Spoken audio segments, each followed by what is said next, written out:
What's going on, guys? Big Mike, D717 Outlaw back with here today. Sorry it's been a little bit delayed here on the videos. I've been getting parts in.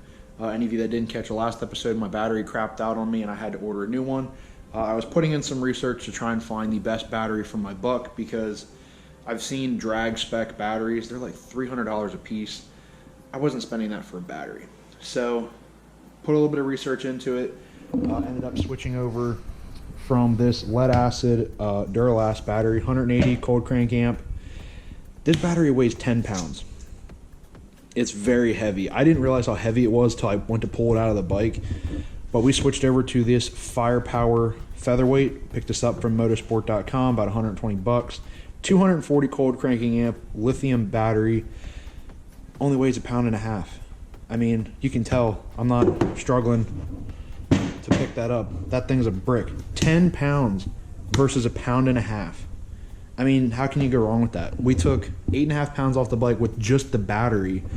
We took 10 pounds off doing the wheel conversion, which we're getting there. I ordered a beefy front rotor, put new pads on. We ordered an ultralight rear rotor with fresh set of pads. And yeah, we just stripped some weight off the bike. I think the bike added weight with the turbo, the fuel pump, all that kind of stuff. But you have to think some of that weight already comes from eliminating a full exhaust. So we might have dropped maybe 20 pounds off the bike just in what we have done so far. But we're at the startup phase. I mean, the bike's going to be getting tuned here in about 2.5 weeks. I got the go ahead to fire the bike up, let it get up to temp.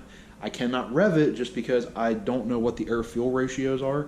Starting it, the air fuel should be fine. And yeah, I mean, that's pretty much it, guys. The bike's ready to start. I'm excited. I've been waiting on this for a while. So yeah, bike's been down for about 6 months now. And it'll just be cool to get it started and hear it fire up for the first time. The only thing that we have to do here is I have to, well actually I already did. I put a fresh set of NGK spark plugs in, got to get the battery hooked up. I put the new chain on here this morning. Had to order a new one of those because of my unfortunate mishap of taking out too many links.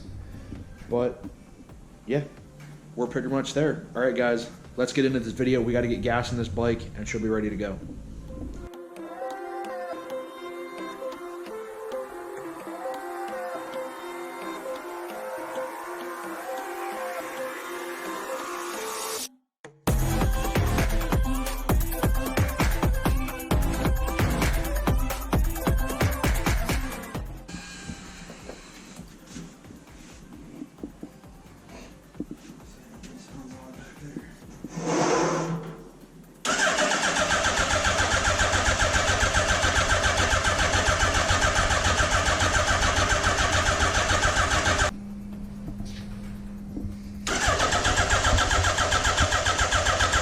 One eternity later.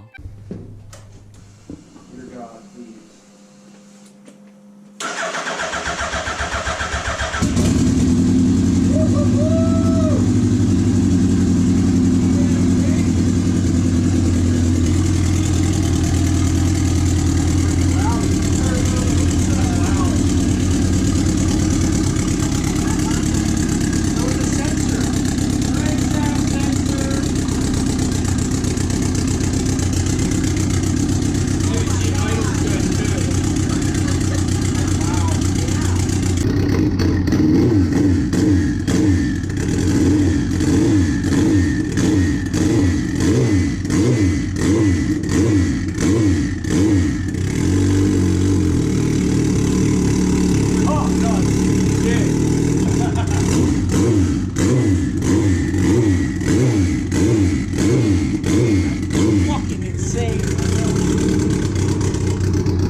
Alright guys, well as you can see the bike runs okay.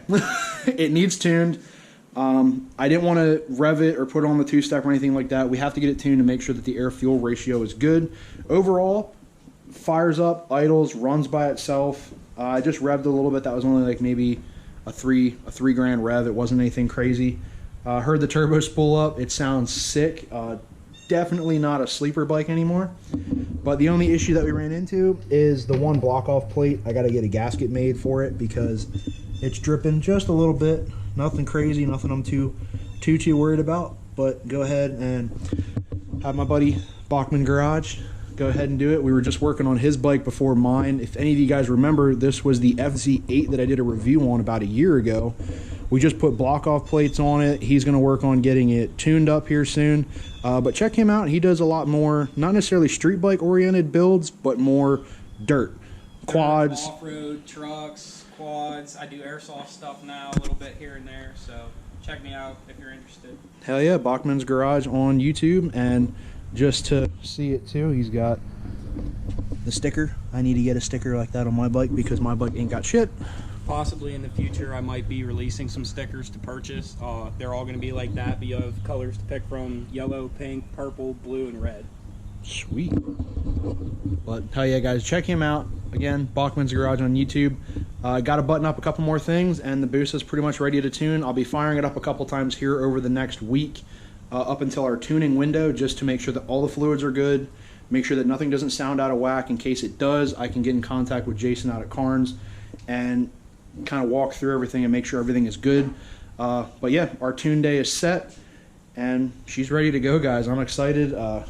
Super psyched that this bike's up and running again. It sounds so good in person. Oh yeah, the camera I guarantee isn't going to do it any justice. Hearing the turbo spool up, but all I can say is it's so loud it's definitely not going to be a sleeper turbo. I probably should have went through and got the full exhaust to make it more of a sleeper so it was quiet, but screw it, it's got hater pipes on it. I'm going to be fine with that. So as always, guys, I hope you like this video. If you do, give it a thumbs up. If you followed the build so far, you guys know what we've been through. You know what we've done with this bike. It is going to be a hell of a bike to get used to here at the track. But we got all season to test. And then next year, we're going to hit the point series and see what kind of feelings we can hurt. And I already got called out by a twin turbo C6, which is going to be pretty fun. And go hit up Mexico once this bike's up and running. But all right, guys, like I said, drop a like, drop a comment. I'll catch you guys in the next one. Don't forget to subscribe. And as always, ride safe, ride smart, always wear a helmet. See ya.